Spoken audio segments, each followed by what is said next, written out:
संस्था सिंध हैदराबाद पाकिस्तान से शुरू हुई है। तो शुरू में तो बहुत थोड़े ही बच्चे थे परमात्मा के, अभी लाखों की संख्या में परमात्मा के बच्चे हो चुके हैं, क्योंकि जैसे जैसे सेवाएं बढ़ती गई परमात्मा का संदेश पहुंचता गया। परमात्मा ने एक साधारण शरीर, जो सामने चित्र देख रहे हैं प्रजापिता ब्रह्मा का, इनका नाम दादा लेखराज था। ये सिंध हैदराबाद में पाकिस्तान के अंदर हीरों का होलसेल का व्यापार करते थे। परमात्मा ने इन महान हस्ती को अपना माध्यम बनाया और इन्हीं के द्वारा इस संस्था को आगे बढ़ाया। आज ये संस्था पूरे वर्ल्ड में पहुंच चुकी है। आप सब सुनते भी होंगे, बहुत सुंदर पीस ऑफ माइंड चैनल अपना चलता है जो 24 घंटे अपनी सेवाएं दे रहे हैं। तो उसमें रोज नए नए प्रोग्राम्स आते रहते हैं। उसी से ही पता चलता है कि ये संस्था कितनी आगे बढ़ रही है। ये संस्था भक्ति की तरह संस्था नहीं है, एजुकेशन की तरह है। यहाँ परमात्मा का संदेश बहुत ही सुंदर तरीके से दिया जाता है, जिसमें बेसिक नॉलेज 7 डेज कोर्स के रूप में बनाई हुई है। इसमें हम बहुत अच्छे ढंग से डिटेल से ज्ञान देते हैं कि परमात्मा कौन है, आप कौन हैं, आप कहाँ से आए हैं, परमात्मा पिता को कैसे याद करना है, मेडिटेशन कैसे करना है, और ये संसार का जो चक्कर है ये कैसे घूम रहा है। आज देखो हम सब जीवन की दौड़ में भाग रहे हैं, इतने भाग रहे हैं, इतने भाग रहे हैं, भौतिकता में हम इतने ज़्यादा आगे चले गए।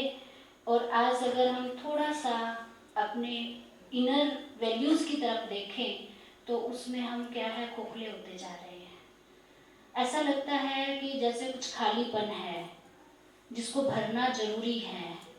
तो ये जो ज्ञान है, जब हम इसको सुन लेते हैं, जीवन में धारण करने लग जाते हैं, तो ऐसा लगता है कि इसकी फीलिंग हो रही है। क्योंकि आज इंसान जो है भौतिकता की तरफ बहुत ध्यान देता है और नैतिकता में पिछड़ जाता है। और इसी वजह से आज इस संसार में देखो हाँ कितना करप्शन हो रहा है। और ये देखो हम लोग सुन रहे हैं कि ये जो हम कार्यक्रम रख रहे हैं ये भी गवर्नमेंट की तरफ से है। क्यों? क्योंकि गवर्नमेंट भी चाहती है कि आज जो संसार में करप्शन है या जो हम इतना ज़्यादा अपने आप से पिछड़ चुके हैं, उसमें हमारे को कुछ ना कुछ शिक्षा मिले, कुछ ना कुछ हम आध्यात्मिकता से जुड़े, ताकि जो इंसान है वो जीवन जीने की कला सीख ले। अपनी संस्था के 18 विंग भी बने हुए हैं, जिसमें अलग अलग विंग्स माना अलग अलग प्रभागों की बहुत अच्छे ढंग से सेवाएं चलती हैं। माउंट आबू में पूरा साल प्रोग्राम चलते हैं, जिसके अंदर जैसे अलग अलग विंग्स हैं। एजुकेशन विंग, तो उसमें एजुकेशन से रिलेटेड जो भी भाई बहन होते हैं उनको बुलाया जाता है, उनको उनके प्रोफेशन के साथ ही परमात्मा का संदेश भी दिया जाता है, ताकि आप उस प्रोफेशन के साथ ही इसको ऐड करके अपने जीवन को श्रेष्ठ बनाएं। और जैसे मेडिकल विंग है उसमें डॉक्टर्स को ज्ञान दिया जाता है। से अलग अलग विंग बने हुए हैं, 18 विंग हैं। और पूरा साल जो है माउंट आबू में भाई बहनों की सेवाएं ऐसे चलती रहती हैं। तो वो एक बहुत सुंदर स्थल भी है। लोग घूमने के लिए भी माउंट आबू में जाते हैं। और मेरी मुश्किलें बड़ी हैं, ये मुश्किलों से कह दो मेरा खुदा बड़ा है, मेरा खुदा बड़ा है। आती है आंधियाँ तो करो उनका खैर मकदम, आती है आंधी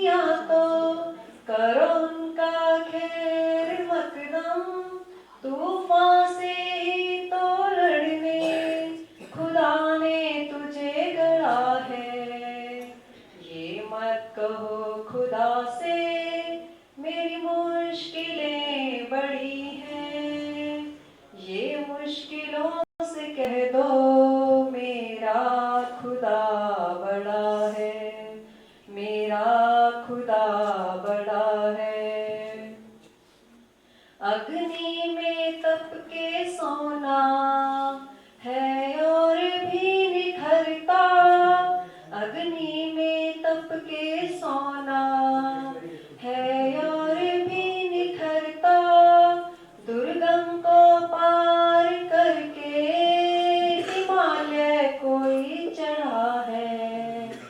लाएगी रंग मेहनत आखिर तुम्हारी एक दिन, लाएगी रंग मेहनत आखिर तुम्हारी एक दिन, होगा विशाल तरुवर वो बीज जो पड़ा है, वो बीज जो पड़ा है। ये मत कहो खुदा से मेरी मुश्किलें बड़ी हैं, ये मुश्किलों से कह दो मेरा खुदा बड़ा है, मेरा खुदा बड़ा है।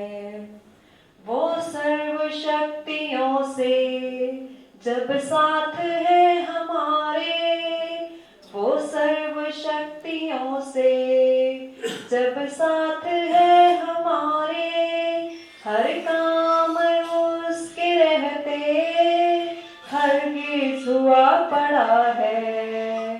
कभी हार ना हिम्मत का कदम बढ़ाओ, कभी हार ना हिम्मत का कदम बढ़ाओ, हजारों कदम बढ़ाए वो सामने खड़ा है, वो सामने खड़ा है।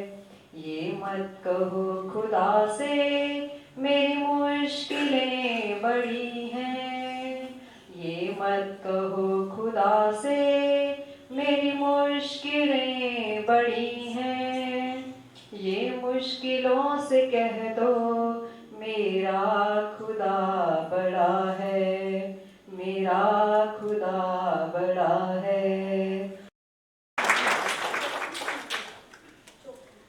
हमारे और गेस्ट भी अभी आने ही वाले हैं, रास्ते में हैं, तो एक छोटी सी बुद्धि की एक्सरसाइज हम करेंगे। एक छोटी सी बात सुनाती हूँ।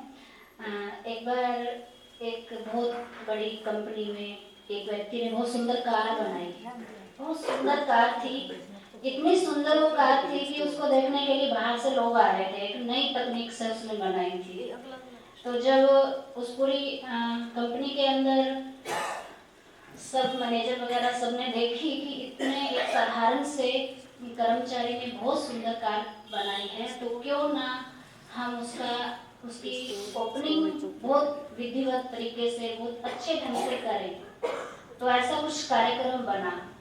तो कार्यक्रम जब बना तो फिक्स डे कर दिया गया, तो ओपनिंग करनी थी, तो सब लोगों को बुलाया गया, बहुत अच्छा अरेंजमेंट किया गया।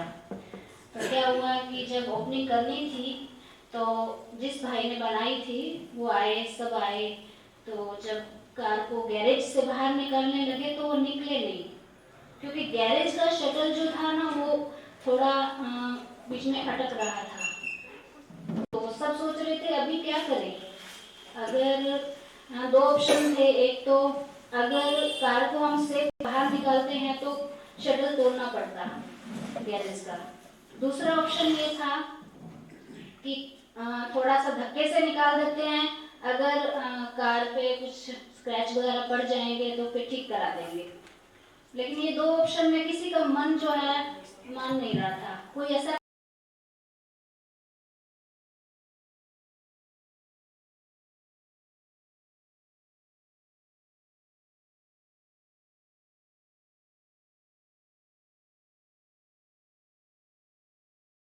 कहते एक बार मौका तो दो, तो उन्होंने मौका दिया उसको। तो उसने पता है क्या कहा, बिल्कुल राइट बात बताई भाई साहब ने। उन्होंने कहा कि मुझे कुछ करने दो। उन्होंने चारों टायरों की हवा निकाल दी, तो गाड़ी 3-4 इंच नीचे हो गई, तो सेफ गैरेज से बाहर निकल गई। तो अभी हम इससे क्या सीखेंगे? हमारे अंदर भी ये हवा भरी पड़ी है, मैं बड़ा हूँ, मैं ऊंचा हूँ, मैं ये हूँ। थोड़ी सी अगर हमारे से हवा निकल जाए, यानी कि शांति। ओम शांति। ओम शांति। आज हमारे बीच पीडीपीओ साहब व अन्य सभी पंचायत अधिकारी या जो भी वीडियो ऑफिस से, तहसील ऑफिस से हमारे भाई आए हैं और भी हमारी बहनें, माताएं, जो भी आप सब आए हैं, आप सबका अपने ही घर में, प्रभु पिता के घर में स्वागत है, अभिनंदन है। तो आज हमें बहुत ही खुशी हो रही है कि जो सत्य गीता का ज्ञान परमात्मा पिता ने दिया, उस सत्य गीता का हम सम्मान करने जा रहे हैं। बहुत वर्षों से हमारे भारत देश के अंदर द्वापर युग से गीता ज्ञान, गीता शास्त्र के रूप में लोग पढ़ते भी आए हैं, सुनते भी आए हैं, लेकिन उस गीता ज्ञान को जीवन में अप्लाई नहीं किया है। तो हमें तो ऐसा महसूस हो रहा है कि सच में अब वो दिन दूर नहीं जब हर एक मनुष्य ये स्वीकार करेगा कि गीता ही हमारा मुख्य शास्त्र है। केवल शास्त्र ही नहीं, लेकिन गीता ज्ञान दाता परमात्मा हमारा पिता है और उस परमात्मा पिता ने ही गीता का ज्ञान दिया है। और गीता ही एक ऐसा शास्त्र है जो कि सब शास्त्रों का बोझ उठा करके चल रही है, सब शास्त्रों की माई बाप है। और उस गीता ज्ञान को हर एक मनुष्य आत्मा को स्वीकार करना ही होगा, क्योंकि सत्य पिता ने ये ज्ञान दिया है। मुझे याद आता है कि एक बार अमेरिका के अंदर एक सर्वधर्म सम्मेलन हो रहा था।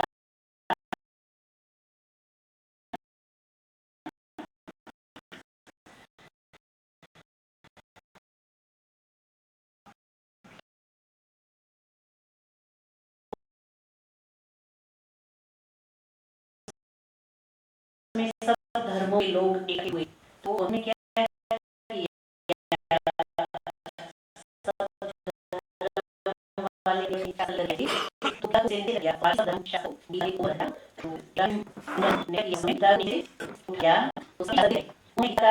उन्होंने गीता को नीचे रखा और अपने शास्त्र को ऊपर रखा। लेकिन इब्राहिम लिंकन ने क्या किया, उनको अच्छा नहीं लगा, तो गीता को जैसे ही नीचे से उठाया तो सभी शास्त्र गिर गए। तो सारी सभा में तालियां बजने लगी कि गीता सबका बोझ उठा करके चल रही है। गीता सब शास्त्रों की माता है, बाकी सब वेद शास्त्र उसके बाल बच्चे हैं। वैसे भी कहा गया है गीता माँ। तो गीता ज्ञान का जो दाता है वो स्वयं भगवान है। गीता ही एक ऐसा शास्त्र है जो गीता का ज्ञान स्वयं भगवान ने दिया है, किसी देहधारी मनुष्य आत्मा ने नहीं दिया। बाकी संसार के अंदर जितने भी शास्त्र बने हैं वो मनुष्य आत्माओं के लिखे हुए हैं, मनुष्यों ने बनाए हैं, लेकिन गीता का ज्ञान स्वयं भगवान ने दिया है। इसीलिए आप गीता पढ़ते होंगे, जो उनको पता रहेगा, गीता के बाहर लिखा होता है श्रीमद् भगवत गीता। श्रीमद्, श्री माना श्रेष्ठ, मद माना मत, श्रेष्ठ मत। भगवत गीता भगवान के मुख से गाई हुई, भगवान के मुख से गाई हुई श्रेष्ठ मत का जो शास्त्र है वो गीता। तो भगवान ने मत कब दिया, क्यों दिया? किस लिए दिया, इसकी क्या आवश्यकता पड़ी, जो भगवान को गीता ज्ञान देने के लिए धरा पर आना पड़ा। उस समय सुनाते हैं कि जब गीता का ज्ञान दिया गया तो महाभारत का युद्ध का समय था, महाभारत का युद्ध चल रहा था। तो महाभारत का भी संबंध है गीता के साथ। तो अब जो वर्तमान समय है हम देख रहे हैं, महाभारत का युद्ध आरंभ होने ही वाला है। महाभारत के युद्ध के लिए आज बड़े बड़े अणु बम्स, हाइड्रोजन बम्स, बड़े बड़े मिसाइल्स तैयार हो चुके हैं। और इस महाभारत के युद्ध के समय में जो यादव है, यूरोपवासी विनाशकारी शक्तियां, तो वो यादव विनाशकारी साधन बना रहे हैं और भारतवासी कौरव जो परमात्मा से विपरीत बुद्धि होकर चल रहे हैं, जिनके अंदर विकार भरे पड़े हैं, काम क्रोध रूपी हिंसा जो कर रहे हैं। तो काम क्रोध के वशीभूत आत्माएं जो भगवान को नहीं पहचान रही हैं, विपरीत बुद्धि नास्तिक आत्माएं, वो कौरव हैं। और परमात्मा से प्रीत करने वाले प्रीत बुद्धि पांडव केवल 5%, जिन्होंने आए हुए भगवान को पहचाना है, उसका सत्य गीता ज्ञान अप्लाई कर रहे हैं, परमात्मा में निश्चयात्मक बुद्धि होकर चल रहे हैं। आज पूरे संसार के अंदर वो 5% अथवा 5 पांडव इसीलिए कहा है। तो 5% पांडव हैं, 100% कौरव हैं आज की दुनिया में। और यादव जो युद्ध के लिए आज मिसाइल्स बना रहे हैं। तो इस समय गीता ज्ञान के समय तीनों ही सेनाएं हैं, यादव, कौरव, पांडव। और महाभारत का युद्ध हमारे बीच आज के हमारे मुख्य अतिथि कंबोज साहब आए हैं, जिनका हम तालियों द्वारा हार्दिक अभिनंदन करेंगे। शिषपाल कंबोज साहब आए हैं, तो हार्दिक अभिनंदन है आपका प्रभु पिता के घर में।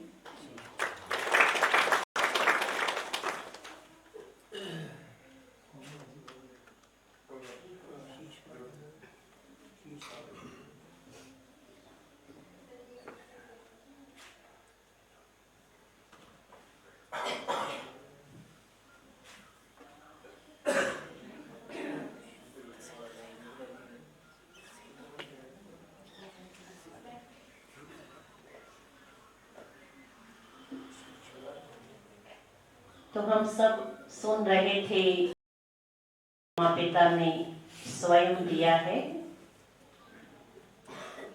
तो गीता ही एक ऐसा शास्त्र है जो भगवान के मुख से सुनाया गया है। तो भगवान ने जो सत्य गीता ज्ञान दिया, उसका जो शास्त्र बन गया, उसका नाम रखा गया श्रीमद् भगवत गीता, भगवान के मुख से गाई हुई गीता। तो जो गीत अथवा गीता ज्ञान परमात्मा ने दिया, वो आज जन जन तक पहुंचने का समय आ गया है, पहुंचाया भी जा रहा है। प्रजापिता ब्रह्मा कुमारी ईश्वरीय विश्वविद्यालय के द्वारा आज विश्व भर में 135-40 देशों के अंदर ये शाखाएं खोली गई हैं। यहाँ सत्य गीता ज्ञान दिया जा रहा है। तो आज तो हमें बहुत ही खुशी हो रही है कि सरकार की तरफ से भी गीता ज्ञान प्रचार का प्रोग्राम बनाया गया है, क्योंकि जब ईश्वरीय गवर्नमेंट कुछ भी करने को तैयार हो जाता है, तो लोभ और मोह जो विकार अंदर में, ये असुर जो जागृत होते हैं, इनको नष्ट करने के लिए गीता का ज्ञान दिया गया था। तो ये सृष्टि एक कुरुक्षेत्र है, कर्म क्षेत्र है, जहाँ पर हमें कर्म करते हुए मनोविकारों से युद्ध करना। निरंतर हमारे मन के अंदर तरह तरह के नेगेटिव विचार आते हैं, कामवश, क्रोधवश, लोभ मोहवश, ईर्ष्यावश, अभिमानवश। तो दिन भर जो हमारे अंदर तरह तरह के संकल्प विकल्प आते हैं, व्यर्थ विचार आते हैं, विकारों के वश विचार आते हैं, उनको योग द्वारा, परमात्मा की याद द्वारा समाप्त करना, ये सच्चा युद्ध है, ये अहिंसक युद्ध है। तो जब आत्मा मनोविकारों पर विजय प्राप्त कर लेती है, उसका मोह नष्ट हो जाता है, लोभ नष्ट हो जाता है, ईर्ष्या की भावना, काम क्रोध की भावना समाप्त हो जाती है, तो वो एक सम्मान भाव से जीता है। तो भगवान ने ये ज्ञान दिया गीता के अंदर कि दुख सुख में, जय पराजय में, हानि लाभ में, हर परिस्थिति में समान रहो। तो समान कैसे रह सकते हैं? जब हम अपने को देह अभिमान से मुक्त करके आत्मा निश्चय करेंगे और सबके अंदर आत्मा को देखेंगे, शरीर को नहीं। शरीर को भूलने का ज्ञान दिया गया है, अपने आप को आत्मा समझने के लिए गीता ज्ञान है। तो सृष्टि की सर्व आत्माओं को सम्मान भाव से देखना, एक रूहानी दृष्टि से देखना, एक आत्मीयता से देखना, एक सच्चे भाईचारे से देखना, एक समभाव से देखना और अपने को भी आत्मा निश्चय करके चलना, ये गीता ज्ञान है। तो जब हमारे अंदर एक आत्मिक भावना जाग जाती है, तो उसमें अपने पराये का भेद समाप्त हो जाता है। फिर ना कोई अपना है ना पराया। शरीर रूप में कोई अपना नहीं, सब पराये हैं, सबको लौट जाना है, शरीर सबके खत्म हो जाने वाले हैं। और आत्मा रूप में कोई पराया नहीं, आत्मा रूप में सब अपने हैं, सब एक पिता की संतान है, क्योंकि आत्मा अजर अमर अविनाशी है। आत्मा का पिता परमात्मा भी अजर अमर अविनाशी है। तो जब हम इस दृष्टिकोण को लेकर चलते हैं, कर्म और योग का बैलेंस रखकर चलते हैं, तो फिर अपने पराये का भेद समाप्त हो जाता है। फिर हम दुख सुख में, निंदा स्तुति में, हानि लाभ में समान स्थिति में रह सकते हैं। एक रस, सर्व कर्म इंद्रियों के रस से मुक्त एक परमात्मा की याद के रस में अपने मन बुद्धि को स्थित कर सकते हैं। यही वास्तविक गीता ज्ञान है। तो गीता हमें जो उपदेश देती है, आज हम उसका पालन करेंगे, केवल सुनेंगे नहीं। सभी आज एक एक दृढ़ संकल्प करेंगे कि हमारे अंदर जो बुराइयां हैं उन पर हम काबू करके चलेंगे, मन को नियंत्रण करके चलेंगे और अपने मन का संबंध परमात्मा पिता से जोड़ करके चलेंगे। तो आज हम गीता का सम्मान करेंगे और हमें तो बहुत ही खुशी है कि इस ईश्वरीय विश्वविद्यालय द्वारा 80 वर्षों से स्वयं भगवान ने जो गीता का ज्ञान दिया, सत्य गीता ज्ञान, उसका ही परिचय दिया जा रहा है। तो आज सरकार ने भी उसको स्वीकार किया है, इसकी बहुत खुशी है। तालियों द्वारा अभिनंदन करेंगे। अभी हमारे बीच बीडीपीओ साहब हैं, कुछ कहना चाहेंगे? बस अभी स्वागत की कड़ी में हम जा रहे हैं, तो मैं इतना ही कह के अपनी वाणी को विराम देती हूँ।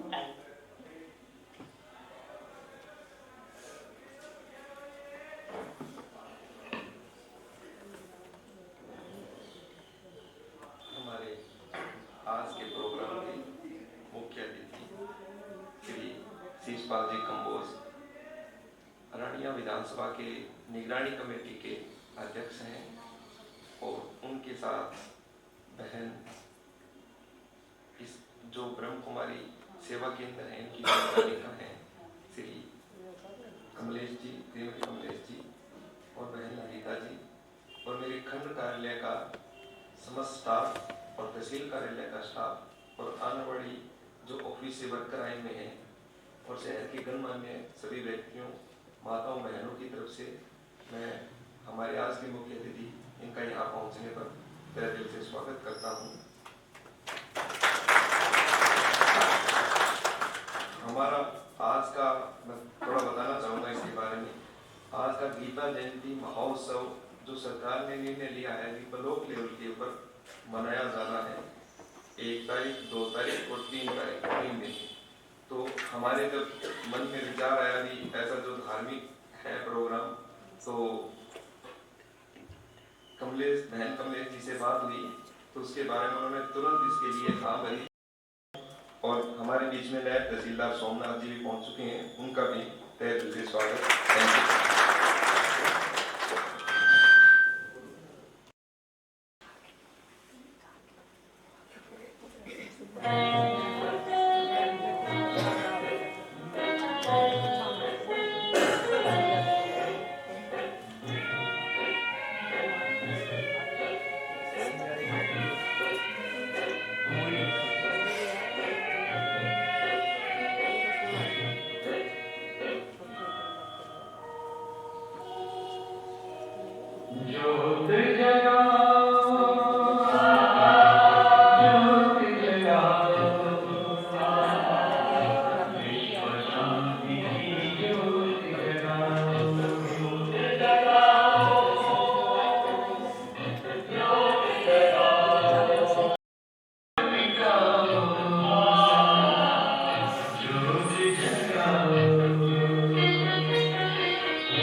में आए हैं प्रभु पिता के घर में, उनका सम्मान, भारतीय संस्कृति बहुत सुंदर ढंग से हमें संकेत करती है।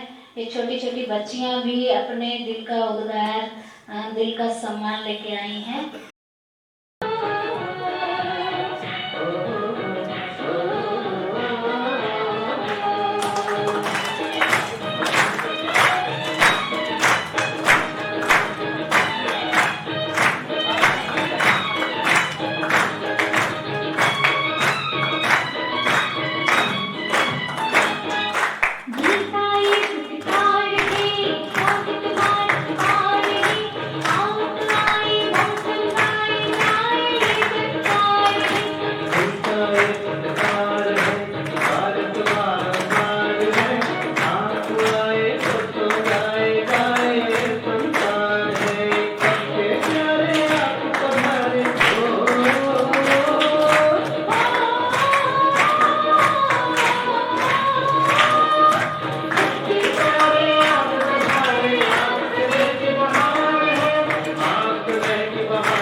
हमारे आज हमारे साथ आए भारतीय जनता पार्टी के पूर्व मंडल अध्यक्ष भीम जी, महामंत्री हरवंश लाल जी और आपके वीडियो ब्लॉग के हमारे ब्लॉग हमारे जो वीडियो साहब हैं अनिल बिश्नोई जी, हमारे पंचायत अधिकारी साहब और नायब तहसीलदार सोमनाथ जी और ये तीनों खंड कार्यालय की तरफ से, तहसील कार्यालय की तरफ से और आंगनवाड़ी वर्कर की तरफ से ये जो आज गीता महोत्सव मनाया जा रहा है। सबसे पहले तो मैं आप सबका बहुत शुक्रिया अदा करूंगा कि आपने मेरे को यहाँ आने का सुअवसर प्रदान किया। बड़ी खुशी हुई यहाँ आके आप सब बहन भाइयों माताओं से, सभी गणमान्य साथियों से मिलकर मन तो करता था कि लास्ट तक यहाँ बैठे, लेकिन 13 तारीख की माननीय मुख्यमंत्री जी की जो यहाँ रानिया में रैली होने जा रही है, उसके लिए आज हमारी बैठक चल रही थी। मैं बीच में बैठने से उठ के आया हूँ, तो इसलिए मेरे को थोड़ा वापस जल्दी जाना पड़ेगा। और माननीय मुख्यमंत्री जी भी रानिया हल्के के विकास के लिए यहाँ आए हैं। तो ये जो भारतीय जनता पार्टी की सरकार है, जैसा कि आप सब जानते हैं कि पहले हरियाणा लेवल का गीता महोत्सव हर जिला लेवल पे मनाया गया और अब जो है वही जो है आज ब्लॉक लेवल पे आपके बीच में हम सब गीता महोत्सव बड़ा धूमधाम से, खुशियों से मना रहे हैं। और जो भगवान कृष्ण ने अर्जुन जी को संदेश दिया था कि आपने तो सिर्फ कर्म करना है, जो कुछ करना उस मालिक उस भगवान ने वो लिख रखा है, आप तो एक कर्म करते जाओ, फल की इच्छा आप मत करो। तो ठीक उसी तरह हमारा भी ये फर्ज है कि हम जीवन में अपना कर्म बिल्कुल ईमानदारी से करते जाएं और जो उसका फल है वो भगवान परमात्मा हमें देगा। तो ये जो सरकार की तरफ से आज हमारे तीनों कार्यालयों की तरफ से ये जो गीता महोत्सव मनाया जा रहा है और इस सेवा केंद्र में मनाया जा रहा है, ये सब बधाई के पात्र हैं। और मैं एक बार पुनः आप सबका बहुत बहुत धन्यवाद करता हूँ और आपका बहुत बहुत धन्यवाद। जय हिंद।